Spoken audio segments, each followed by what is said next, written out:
What's good, YouTube? Top 5 Lance here, and in today's video, we're going to be talking about the Memphis Grizzlies. It seems to be like everybody in the NBA, the media, has forgotten about how good this team was. And the reason I say this is because in 2023, the Grizzlies finished as the second seed. Then in 2022, they finished as the second seed once again. We're talking about a team who was just the 8th seed competing for a playing spot. Now, for 2 back-to-back years, had second seeds in the Western Conference. Now, of course, this year, everybody was hurt. Jamal was in and out the lineup. He was hurt as well. Desmond Bane. Everybody on the Grizzlies wasn't really 100%. So this is why they're the 13th seed this year. But next season, I think everything changes for Memphis. This year, in the 2024 NBA Draft, the Grizzlies selected Zach Edey at the 9th pick. They added a big man who could rim protect, who could post up. This is what they needed now that Steven Adams is gone. Pitting him next to Jaren Jackson Jr., who just won Defensive Player of the Year, I think, about a year or two ago. This is what this team needs, another big man. Now, yes, he is a rookie, but he can develop. We just seen what Wemby is in year 1. Not saying that this kid is Wemby, but he's very nice, and he's going to help the Memphis Grizzlies compete for a championship.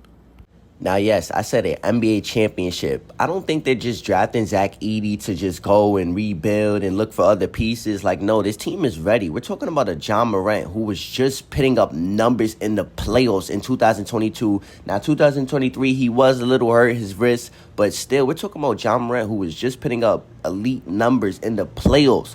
Like, he's not going to go back to rebuilding. He already went through that phase. He's a young star, and he wants to win. And every time he's in the West with his team, they're a top 3 seed in the Western Conference. So with Jamal being back on this team with this new addition of the rookie, and I'm pretty sure they're going to get many more pieces. I haven't even mentioned Desmond Bane yet, Jaren Jackson, or Marcus Smart, who are also on this team, are key pieces to this.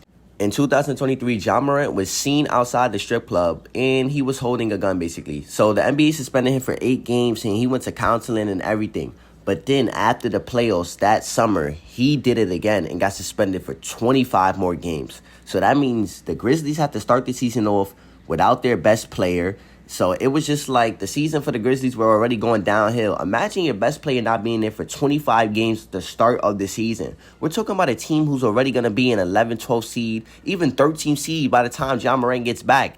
Then when Jamal gets back, he's playing amazing. I can't even deny that. In the 10 games that he played, I think he averaged like 28, 7, and 6. I'm going to put the stats on the screen, but he was playing very great.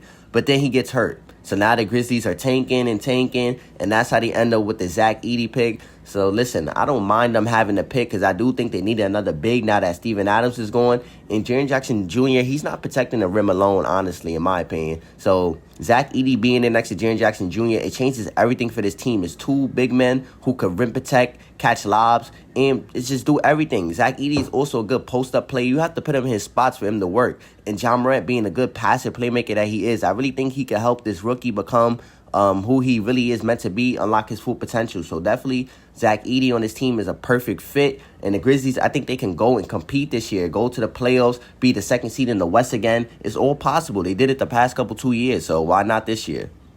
Jamal, when he returned, he averaged 25 points, 5 rebounds, 8 assists, and shot 47% from the field. Jamal won 6 of 9 games that he played before getting injured. If this doesn't tell you that when Jamal plays, the team gets better and that they just start winning more, then I don't know. Jamal is literally the key piece to this team. He needs to be here. He needs to stop the shenanigans, like getting suspended and showing guns on live and all that. He just needs to be a basketball player and play. His team needs him. And with him being there, they can honestly go out and be contenders in the West and compete for the NBA title. Now, I know we're talking about a young team, and there's other deep teams in the West and Eastern Conference. But we're talking about a team who's been the second seed 2 years in a row. Jamal in 2022, he got hurt. He didn't finish the series. Jamal in 2023, he was playing with an injured wrist. And in 2024, he didn't play in the postseason. He was injured. So imagine if a fully healthy Jamal this year, with the key pieces that he has on his team, go to the NBA championship and win it. We'll be looking at Jamal as a whole different player. But with that being said, if you guys like this video, make sure you guys like, comment, share, subscribe. Get this video to 6 likes, and I will be dropping another video again. 6 likes, I'm dropping again. Thank you, and I'm out.